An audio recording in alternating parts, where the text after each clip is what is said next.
प्रिय श्रद्धालुओं, जय श्री कृष्ण, जय श्री राम, जय श्री राधे राधे, जय श्री महाकाल। इस प्रवचन में आपको श्रवण कराएंगे जब भगवान श्री कृष्ण के परम भक्त नरसिंह मेहता जी द्वारा अपने पिता का श्राद्ध करना था, तो उसमें सारी जो श्राद्ध की व्यवस्था है वो भगवान श्री कृष्ण द्वारा की गई। तो आप सारी कथा को भक्ति भाव से श्रवण कीजिएगा। पुत्र वियोग के प्राय 6 मास बाद पितृपक्ष शुरू हुआ।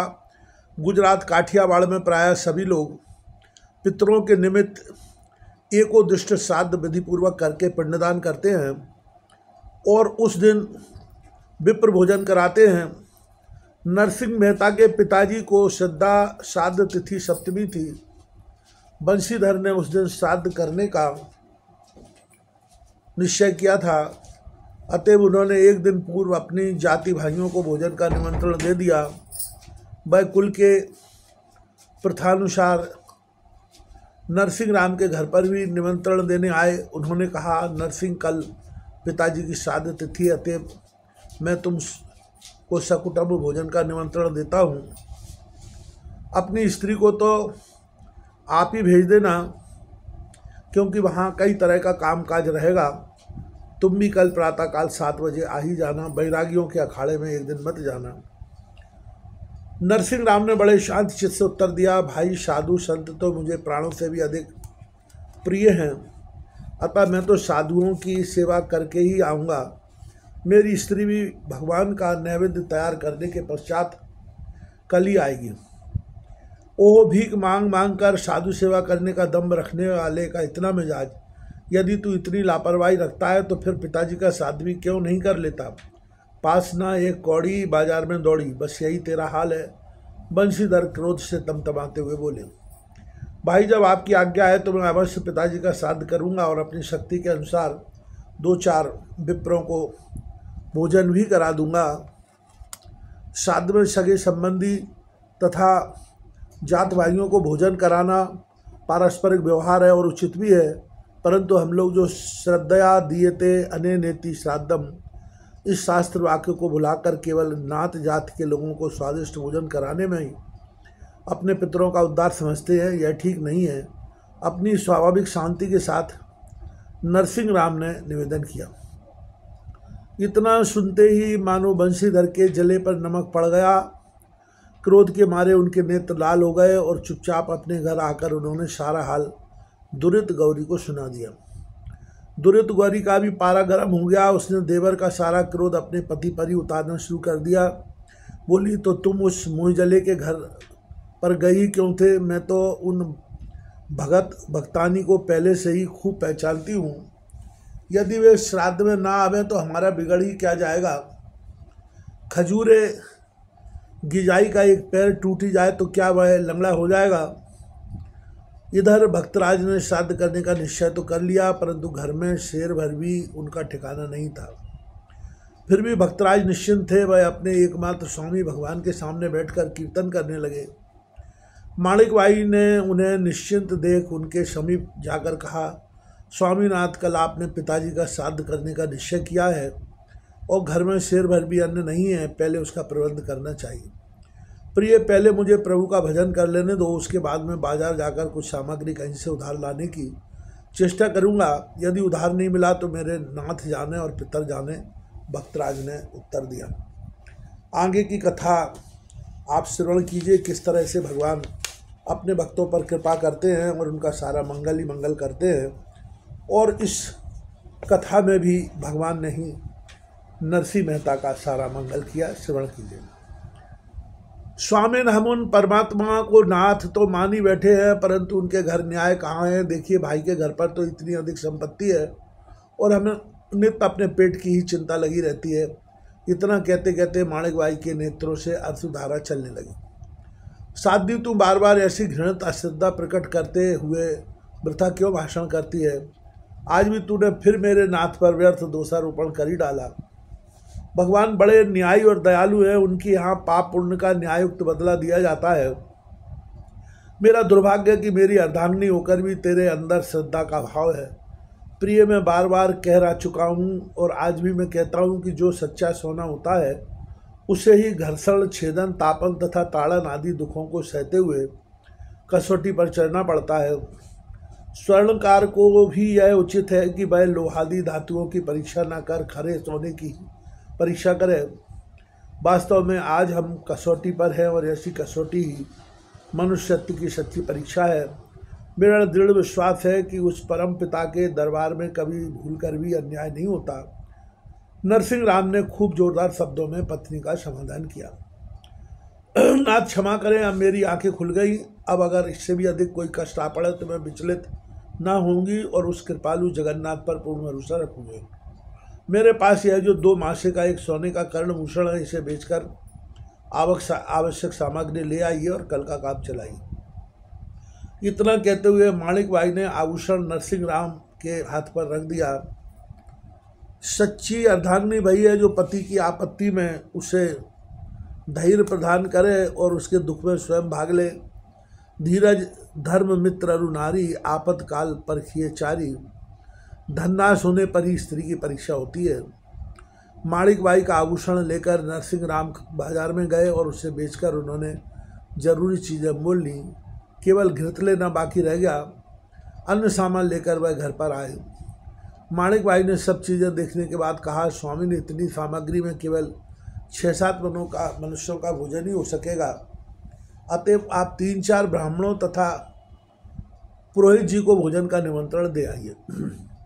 मेहता जी नागरों के चौरे पर आए। वहाँ पर जाति के कई प्रतिष्ठित व्यक्ति बैठे थे। भक्तराज को देखकर प्रसन्न राय नामक एक नागर हंसते हुए बोला, क्यों भक्ति जी, किधर को शुभागमन हुआ है? भाई, कल पिताजी का श्राद्ध है, अतएव 2-4 नागर भाइयों तथा पुरोहित जी को भोजन का निमंत्रण देने आया हूँ। नरसिंह राम ने सरलतापूर्वक कहा। फिर 2-4 नागरिकों को ही क्यों, बाकी लोगों का क्या दोष है? क्या ये सब लोग आपके पिताजी के श्राद्ध के अवसर पर आपके घर पर आकर भगवान का प्रसाद नहीं पा सकते? नागर जाति के पुरोहित ने मजाक के ढंग पर कहा, महाराज, भगवत प्रसाद के तो सभी अधिकारी हैं, परंतु कल तो मेरे बड़े भाई के घर पितृ श्राद्ध के निमित्त सारी जाति का निमंत्रण होगा ही। फिर मुझे अकिंचन के घर कौन भाई आना चाहेंगे? नरसिंह राम ने अभिमान रहित स्वर में कहा। मेहता जी, बंशीधर के घर पर जाति भोजन का निमंत्रण होने पर भी आपको दुख मानने का कोई कारण नहीं, क्योंकि आपके घर चलकर हम सब लोग भगवान को समर्पित किया हुआ नैवेद्य अवश्य ग्रहण करेंगे और इस तरह अपने देह को पवित्र करेंगे।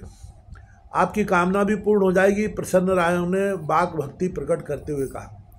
किसी की कीर्ति को कलंकित करने के लिए दुर्जन अत्यंत नम्र बन जाते हैं। प्रसन्न राय के इस भाव को वहाँ उपस्थित सभी नागरों ने संघ के द्वारा प्रोत्साहित किया। उन्होंने सोचा, आज यदि सारी जाति का निमंत्रण नरसिंह राम दे दे तो बड़ा अच्छा हो। देखें कल कहाँ से इतने आदमियों का भोजन का प्रबंध करता है। किंतु शुद्ध हृदय मनुष्य को तो सर्वत अपनी शुद्धता ही दिखाई देती है। नरसिंह राव ने मन में विचार किया कि जब जाति के सभी प्रतिष्ठित व्यक्ति भगवत प्रसाद की अपेक्षा रखते हैं तब उनका अनादर करना उचित नहीं है। फिर एक बार जाति गंगा के आगमन से मेरा घर पवित्र हो जाएगा, इस प्रकार का भाव मन में आते ही उन्होंने भगवान का स्मरण किया और सोचा कि निमंत्रण तो सारी जाति का ही दे दूं, फिर परमात्मा की जो इच्छा होगी वह होगा ही। बस उन्होंने पुरोहित जी से कहा, पुरोहित जी, आप 700 घर के सभी जाति भाइयों को भोजन का निमंत्रण दे आइए। कल सायंकाल श्री द्वारकाधीश की जय ध्वनि करती हुई जाति भैया मेरी पर्णकुटी को पावन बनावेगी। यह भी एक आनंद का विषय होगा। जैसी आपकी आज्ञा कहकर पुरोहित जी उठे और सभी जाति के लोगों को सकुटुंब निमंत्रण दे आए। इस निमंत्रण की चर्चा सारी नागर जाति में फैल गई। जो जिस तरह का आदमी था वह वैसी कल्पना करता था, वैसी ही बातें सोचता था। कोई कहता आज लोगों ने भगत को फंसा ही लिया, कभी उसका घर भी देखने का मौका नहीं मिला था। कोई कहता अरे यह सूखा निमंत्रण भरी है, गोपी चंदन और करताल के सिवा उसके घर और रखा ही क्या है। भाई बैरागी भला सारी जाति को कहाँ से भोजन करावेगा? भाई भोजन के समय बुलावा आवे तब जाने। कोई कहता जो हो, हम कोई अन्न बिना मरते तो है नहीं, इसी बात से यह निश्चय भी हो जाएगा कि वह सच्चा भक्त है या उसने लोगों को ठगने के लिए वेश बना रखा है। यदि सच्चा होगा तो सबको भोजन से संतुष्ट करके अपना वचन पूरा करेगा, अन्यथा अपना काला मुंह भी न दिखाएगा। कोई कहता अरे यार, उसने किसी अक्ल के अंधे गांठ के पूरे आदमी को अपने जाल में फंसाया होगा और उसी के बल पर आज इतनी उदारता एकाएक उसमें फूट पड़ी है। इस प्रकार जितने मोहे उतनी बातें होने लगी। दूसरे दिन प्रातःकाल होते ही भजनादि से छुट्टी पाकर नरसिंह राम घी का पात्र लेकर बाजार में चले। उन बीतराग महात्मा को कहाँ मालूम था कि समस्त जाति के भोजन के लिए आवश्यक घृत इस छोटे से पात्र में आवेगा या नहीं। वह अपने भोजन की ही धुन में घर से निकल पड़े। उन्हें देखते ही एक व्यापारी ने प्रश्न किया, क्यों मेहता जी, कहाँ चले? कौन सी चीज़ लेने के लिए पधारे हैं? कोई साधु मंडली तो नहीं आई है? नहीं सेठ जी, साधु मंडली नहीं आई है। आज पितृ श्राद्ध में आगे कथा आती है, भगवान किस तरह अपने भक्त की मदद करते हैं, इसका बड़ा अप्रतिम उदाहरण इस कथा से मिलता है। ब्राह्मण भोज कराने के लिए 10 मन घी की आवश्यकता है। यदि अच्छा घृत हो तो दिखाइए, भक्तराज ने उत्तर दिया। घृत का मूल लेकर आए हैं या पीछे चुकाना चाहते हैं? व्यापारी ने पूछा। भाई, घृत का मूल अभी नहीं ले आया हूँ, 1 मास में अवश्य चुका दूंगा, नरसिंह राम ने कहा। सेठ ने विचार किया कि यह निर्धन आदमी 1 मास में लगभग 300 रुपया कहाँ पावेगा। कोई आमदनी का जरिया तो है नहीं, इतना अधिक उधार लगाना ठीक नहीं। उसने कहा, भक्तराज, मेरे पास उतना घृत नहीं है, अतएव लाचार हूँ। नरसिंह राम आगे बढ़े। एक भगवत भक्त व्यापारी ने उनको प्रणाम करते हुए आगमन का कारण पूछा। नरसिंह राम ने सब हाल सविस्तार बता देने पर उसने नम्रतापूर्वक कहा, मेहता जी, आपकी जितनी घी की आवश्यकता हो आप मेरे यहाँ से ले जाइए, परंतु पहले मुझे 2-4 भगवत भजन सुना दीजिए। चातक को स्वाति के जल की प्राप्ति होने पर, निर्धन मनुष्य को अकस्मात अतुल धन मिल जाने पर जितनी प्रसन्नता होती है उतनी ही नहीं, परंतु उससे भी कई गुना अधिक आनंद भक्तिराज को हुआ। उन्होंने सोचा, जाति भोजन तो सायंकाल होगा, ऐसा भजन करने का अवसर फिर कब आएगा। बस उस व्यापारी की दुकान पर आसन जमाकर बैठ गए और अत्यंत प्रेम के साथ भगवत संकीर्तन करने लगी। उनकी सुमधुर प्रेम पगी बाणी सुनकर कुछ ही क्षणों में वहाँ सैकड़ों आदमी एकत्रित हो गए और नरसिंह जी जाति भोजन तथा पित्त श्राद्ध को भूलकर प्रभु के भजन में लीन हो गए। भक्तराज तो सब भूलकर भगवत प्रेम में डूब गए, परंतु जिन भगवान के ऊपर उनका इतना गाढ़ा प्रेम था और जिन्होंने उनका योगक्षेम बहन करने का बोझ अपने सिर पर लिया था, वह कैसे निश्चिंत हो सकते थे। भगवान ने अपने धाम में विचार किया कि नरसिंह तो भजन में संलग्न हो गया है, उसे अब इस बात का लेश मात्र भी ख्याल नहीं है कि पितृ श्राद्ध करना है और ब्राह्मण भोजन का प्रबंध करना है। यदि मैं चलकर उसका सारा कार्य स्वयं नहीं करूँगा तो आज भक्त की मर्यादा नष्ट हो जाएगी और मेरी भी भक्त वत्सलता का बिरद बर्बाद हो जाएगा। उन्होंने तुरंत अक्रूर जी को बुलाकर आज्ञा दी कि आप व्यापारी का वेश धारण कर श्राद्ध तथा ब्राह्मण भोजन के लिए सारी आवश्यक वस्तुएं मेहता जी के घर पर पहुंचा दीजिए। मैं भी स्वयं नरसिंह राम का रूप धारण कर वहां शीघ्र ही आ रहा हूँ। नरसिंह राम को बाजार गए बहुत देर हो गई थी। माणिक भाई सोचने लगी, क्या हुआ जो घी लेकर नहीं लौटे? क्या घी नहीं मिला? अगर नहीं मिला तो फिर श्राद्ध और ब्राह्मण भोजन कैसे होगा? क्या आज ब्राह्मण दरवाजे से भूखे लौट जाएंगे? और कितना बड़ा पाप लगेगा। वह बड़े लापरवाह है, मालूम होता है किसी साधु मंडली में जाकर बैठ गए और कामकाज भूल ही गए, नहीं तो वापस तो आ ही गए होते। भगवान कैसे आज लाज रहेगी। माणिक भाई इसी चिंता में बेचैन थी कि अकस्मात भगवान की आज्ञा के अनुसार सेठ वेशधारी अक्रूर जी सारा सामान छकड़ों पर लादे लेकर आ पहुंचे। माणिक भाई की चिंता एकाएक दूर हुई और वह बड़ी प्रसन्नता के साथ सारी सामग्री यथास्थान रखवाने लगी। थोड़े समय में ही स्वयं भगवान श्री नरसिंह राम जी के रूप में घी लेकर आ पहुंचे। इस गुप्त रहस्य को कोई जान न सका। माणिक भाई ने मेहता रूपधारी भगवान से प्रश्न किया, इतनी देर कहाँ लगा दी? मैं बड़ी चिंता में पड़ गई थी, इतना सब सामान कहाँ से प्राप्त हुआ? सती आज पिताजी के श्राद्ध के उपलक्ष्य में सारी नागर जाति को भोज देने की परमात्मा की इच्छा हो गई। यह सब सामान उन्हीं का दिया हुआ है। भगवान ने हर्ष के साथ उत्तर दिया। नाथ, में रसोई पानी का सारा प्रबंध करती हूँ, आप शीघ्र पुरोहित जी को बुला लाइए। मध्याह्न का समय हो गया है, अब श्राद्ध का कार्य करना चाहिए, माणिक बाई ने कहा। वक्त वेश में भगवान पुरोहित जी के घर पहुँचे। उन्होंने विनीत स्वर में कहा, पुरोहित जी, समय हो गया है, कृपया मेरे घर पधार कर एकोदृष्ट श्राद्ध करा दीजिए। इस नश्वर जगत में भगवान का ही अधिक मान होता है। सर्वत्र धनवानी पूज्य माना जाता है। निर्धन मनुष्य यदि अत्यंत गुणी भी हो तो उसकी ओर कोई ध्यान नहीं देता। यही कारण है कि किसी नीतिकार ने यहाँ तक कह डाला है कि ज्ञान वृद्धा तपो वृद्धा वयो वृद्धा तथा परे ते सर्वे धन वृद्धश्च द्वारी तिष्ठन्ति किंकरा। अर्थात ज्ञानी, तपस्वी तथा वयोवृद्ध मनुष्य को भी धनवान मनुष्य के द्वार पर किंकरवत रहना पड़ता है। हमारे भक्तराज भी लोक दृष्टि में वास्तव में निर्धन ही तो थे, फिर उनका कार्य करने के लिए पुरोहित जी कैसे तैयार होते। उनकी स्थूल दृष्टि में भी तो सच्चा यजमान वही था जो भरपूर दक्षिणा दे। अतएव उन्होंने स्वार्थ में अंधे होकर कहा, नरसिंह राम, तुम जानते हो कि आज बंशीधर भाई का भी निमंत्रण आया है, फिर उनको छोड़कर तुम्हारे घर में कैसे चल सकता हूँ? क्यों पुरोहित जी, क्या मैं आपका यजमान नहीं हूँ? आपकी दृष्टि में तो भगवान और निर्धन सभी यजमान एक समान होने चाहिए। नरसिंह रूपधारी भगवान ने कहा, सभी यजमान समान कैसे हो सकते हैं? तूने तो सारी जिंदगी में आज निमंत्रण दिया है और बंशीधर का बराबर ही निमंत्रण आया करता है, फिर आज भी तू भिक्षु दक्षिणा ही कितनी देगा? बराबरी दिखाने चला है। पुरोहित जी ने तिरस्कार भरे स्वर में कहा, अच्छा महाराज, तब आज से इस्तीफा दे दीजिए कि नरसिंह राम का मैं आज से कुल पुरोहित नहीं रहा, मैं कोई दूसरा ब्राह्मण खोज लूँगा, भगवान ने कहा। पुरोहित जी ने ताव में आकर इस्तीफा लिख दिया। पत्र लेकर भगवान वहाँ से चले आए। रास्ते में एक मूर्ख निर्धन ब्राह्मण दिखाई पड़ा। भगवान ने कहा, महाराज, आप मेरे घर एकोदृष्ट श्राद्ध कराने के लिए पधारेंगे? ब्राह्मण ने नम्रतापूर्वक प्रार्थना की, नरसिंह राम जी, मैं कुछ भी पढ़ा लिखा नहीं हूँ, केवल खेती करके अपना और अपने परिवार का उदर पोषण करता हूँ, अतः मैं आपके कार्य के योग्य नहीं, किसी विद्वान ब्राह्मण को खोजिए। महाराज, आप ही सच्चे ब्राह्मण हैं और सब कुछ जानते हैं।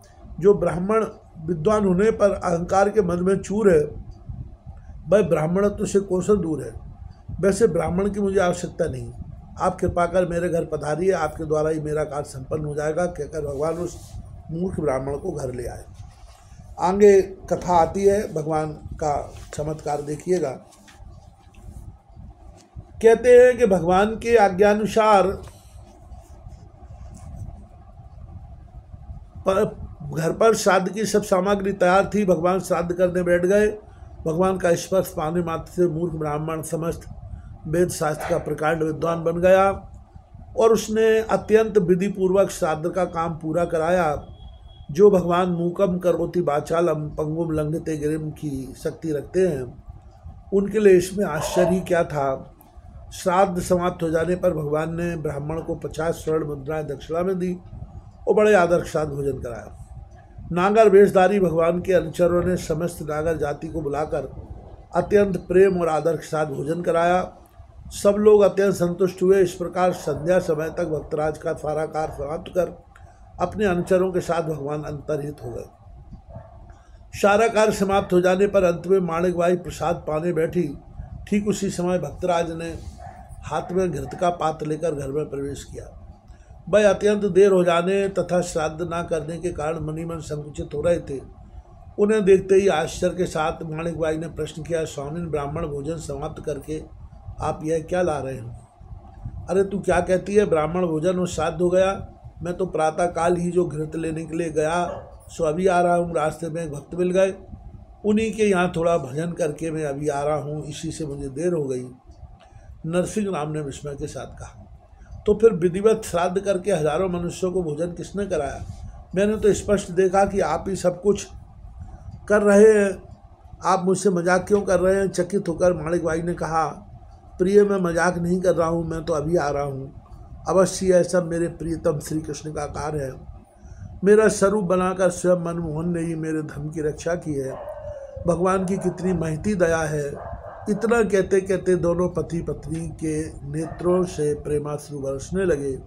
वे अत्यंत प्रेम मग्न होकर भगवत भजन करने लगे।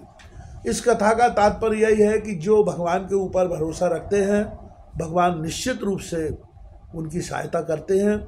इसलिए कोई निराश होने की आवश्यकता नहीं है। गरीब से गरीब व्यक्ति भी भगवान के प्रति समर्पण कर दे, भगवान का भजन करे, सत्य के मार्ग पर चले, हिंसा नशा न करे, भगवान की कृपा निश्चित रूप से उसके ऊपर बरसेगी।